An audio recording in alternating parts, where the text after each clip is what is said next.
Hello everyone, it's Old Guardian here.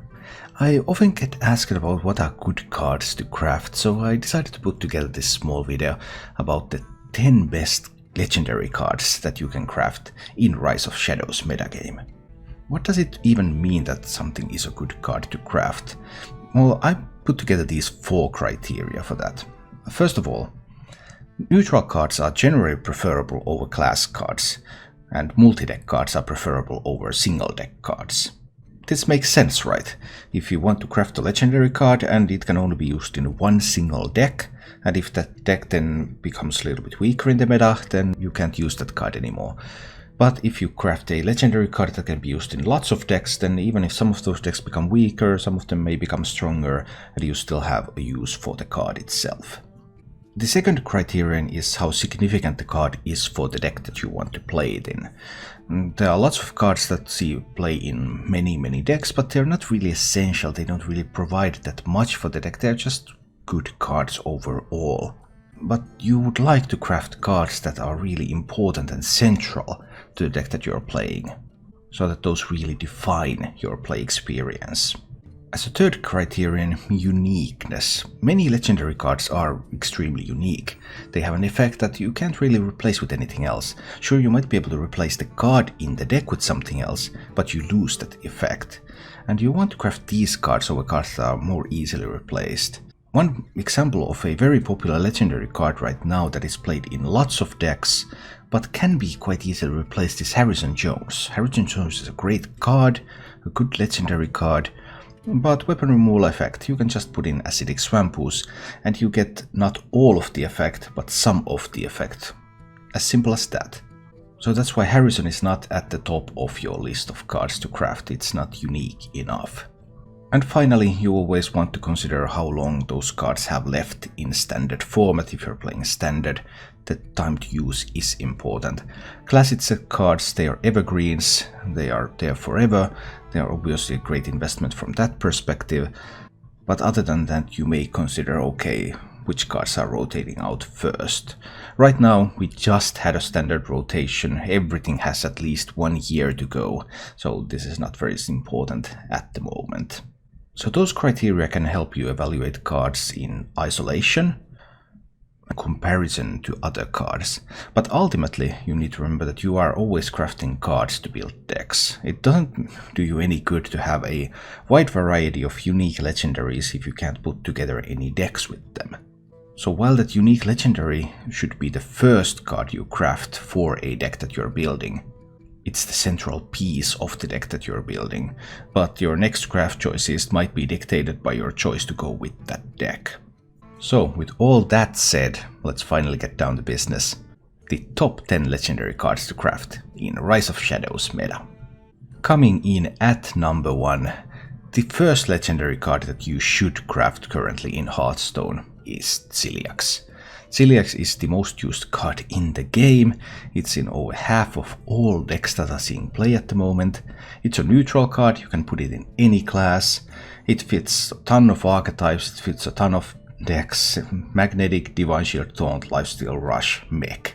And it synergizes incredibly well with any mechs, so you can use mechs, you can use neutral mechs to build a mech deck in basically any class, and you can use Celiacs to make any of them better.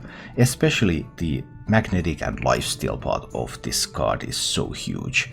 Because often when you're facing aggressive decks, they're pressuring your health total, but if you get to magnetize Celiacs on a big mech, boom, the swing is so immense with that lifesteal, it completely changes the game. When I've been playing aggressive decks, there have been many games where I know, okay, I'm going to win this if my opponent does not have Celiacs. And then they played Celiacs, they heal up, and I don't have the reach anymore. So while Celiacs is just a 3/2 minion, but actually the effect is so different from anything else, and the synergies with mechs are so different from anything else, that Celiacs will completely change your game experience. Coming in at number 2 is a classic set Evergreen, Leroy Jenkins. It's an aggro deck staple, it's a neutral card, it's from classic set, it's going to be around forever, you can put it in any class. And that reach that it provides to finish off games, that's just unparalleled. You don't have anything like that in the game. Especially now that Blizzard is really not printing any charge minions anymore. They are giving up on the charge keyword to a large extent. So Leroy becomes even more unique, even more important. Aggressive decks are typically cheaper to build than control decks in Hearthstone, and that also favors Leroy because you can put it in all sorts of decks that you are able to build quite easily. And it will make them a whole lot better. Coming in at number 3 is the first class card. Rogue is currently best class in the game, and Myra's Unstable Element is a really unique rogue card. Draw the rest of your deck. So this gives a lot of juice for any rogue archetype. You can play this in just about any rogue deck really. It always fits in spell heavy rogue decks, minion heavy rogue decks. You can always put in Myra's. The current tempo rogue decks, Myra's is there. It's not the most important card anymore. That preparation raiding party, those synergies, fast kills with the waggle picks, using Captain Greenskin, using Edwin Van Cleef. Those are currently doing a bit more work even than what Myra's is able to do. But Myra's has the advantage of flexibility. Captain Greenskin occasionally sees play. There have been lots of times when Captain has not seen any play. Edwin sees play mostly in spell-heavy rogue decks. But there have also been lots of rogue decks that don't make much use of Edwin. Whereas Myra's fits in any kinds of rogue decks. If there will be some kind of rogue nerfs coming, then Myra's is the one that is guaranteed to be able to see play in future rogue decks as well. Whatever they are, because it just fits any rogue deck. And that's why it's the best rogue legendary to craft. Coming in at number 4, Dr. Boom, Mad Genius. Dr. Boom is just incredibly powerful. It's the powerhouse behind Warrior's success. This is the card that defines Warrior right now.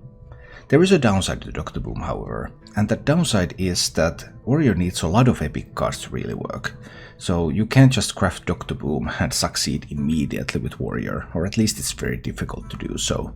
So if you invest in Dr. Boom, you may need to invest in a bunch of other Warrior cards as well. But Dr. Boom should be the first one if you start building a Warrior deck, because it is the centerpiece. There's a chance that Dr. Boom may end up being nerfed. There's lots of vocal critics of this card, but if it does, the nerf will come directly to this card, and you're going to be able to dust it for a full refund. At number 5 we have Zul'jin. Zul'jin is a very flexible, very powerful hunter card. You can play this in Secret Hunter, you can play this in Midrange Hunter. Just lots of hunter decks that you can play this in, and it's a huge swing when you play it. This really changes your play experience. You just wait for that turn 10, and turn 10 comes and boom, Zul'jin, and spells come in and swing and win. Amazing card. However, right now, the best hunter deck is Bomb Hunter, which doesn't have a curve that goes all the way to Zul'jin. So Zul'jin doesn't fit that one particular deck, but it goes into every other hunter deck. So if you want a game-changing experience, if you want flexibility, you go for Zul'jin. But you might also consider just playing Bomb Hunter without it as well. At number 6, I think you might be seeing a trend here. Hero cards are powerful. Hero cards are game-changing experiences. Number 6 is Hagatha the Witch, the Shaman hero card, huge value card for Shaman. And it's played in practically every Shaman deck right now. It's played in Token Shaman, Murloc Shaman, Big Shaman, Control Shaman. The only Shaman deck that doesn't run this card is a pure aggro Shaman, the old school Doomhammer Rockbiter style aggro Shaman.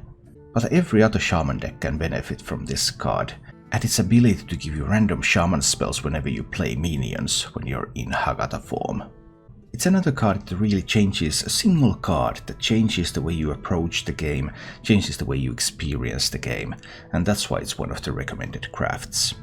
At number 7 we have Archvillain Rafaam. Taunt, Battlecry, replace your hand and deck with legendary minions. So if you're playing a Zoo deck, you might be playing a pretty cheap Zoo deck even. You slap in Rafaam into that deck, and suddenly you have a game against these control decks that can remove all your small threats, but with Rafaam you can try to contest them with value. And it's a game changer. You get to play with random legendary cards, so you get all sorts of exciting cards. Sometimes you get really bad cards, but hey, that's part of the game. It just changes the way you experience Hearthstone, and that's why it's a recommended craft. It's also a good card for various slower Warlock builds, but none of the slow Warlock builds are doing very well right now. However, that may change in the future. At number 8 we have Chef Nomi. Battlecry, if your deck is empty, summon 6 6/6 Greasefire Elementals.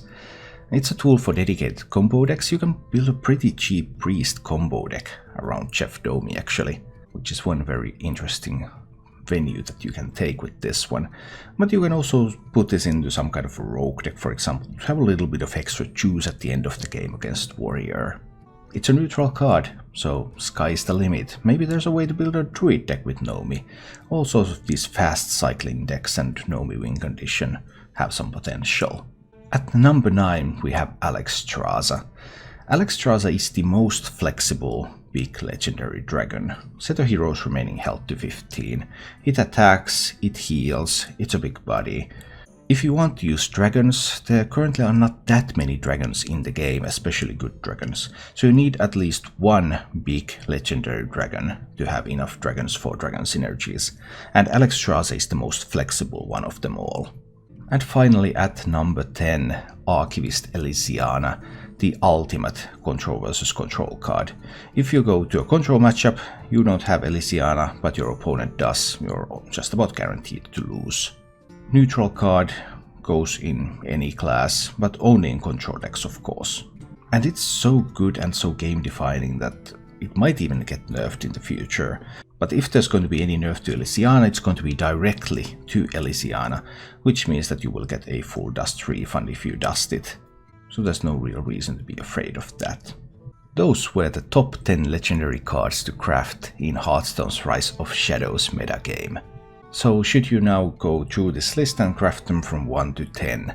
Probably not, because while, Celiacs is the number 1 and you should always craft Celiacs. But after Celiacs it's really a matter of building. The cards are the first cards of the respective decks that you should craft. But then you probably need to keep crafting other cards in order to make good decks around them, instead of going on to the next one on the list. Nonetheless, if you're looking for game-changing legendary cards, you're looking for cards that really give you a new, different experience of Hearthstone, then this is a list of 10 of them. Thank you for watching. If you enjoyed the show, please click the like button and subscribe to my channel for more.